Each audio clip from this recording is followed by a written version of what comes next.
Okey, sekarang ni aku punya handphone aku gunakan casing daripada Toras. Yang ini version Q sebab dia punya magnetic ring ni bentuk Q macam ni dan dia ada dua tau. Q version dan juga O version. Baru-baru ni Toras ada keluarkan satu design baru. Sama juga Q dengan O. Yang baru ni dia ada air cushion dekat bahagian penjuru dan aku dah dapatkan satu. Harga dia memang mahal sebenarnya kalau ikutkan. Tapi nak buat macam mana kan sebab dia cantik. Ini adalah casing aku dapatkan warna biru tapi dia O version. Kalau O version, kalau korang buka dia punya magnetic ring ni, dia boleh pusing-pusing macam ni.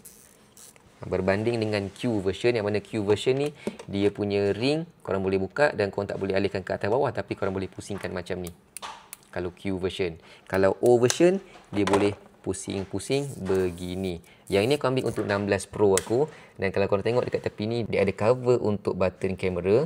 Dan semua button dia, memang sangat sedap lah nak tekan. Apa yang bestnya, button-button semua ni korang boleh tukar warna oranye. Sebelum aku pasang dekat aku punya handphone, aku akan tukarkan button-button semua ni dengan button warna oranye. Korang tolakkan je button-button semua ni keluar. Kalau korang tengok, dia dah siap senaraikan button-button ni. Volume button, action button dan juga power button. So korang pasangkan je ikut dia punya nama-nama dia. Okey, dan tukar. Yang ni button lock dan yang ni volume button juga action button. So, casing lama tanggalkan daripada handphone dan boleh pasangkan casing yang baru. Cantiknya.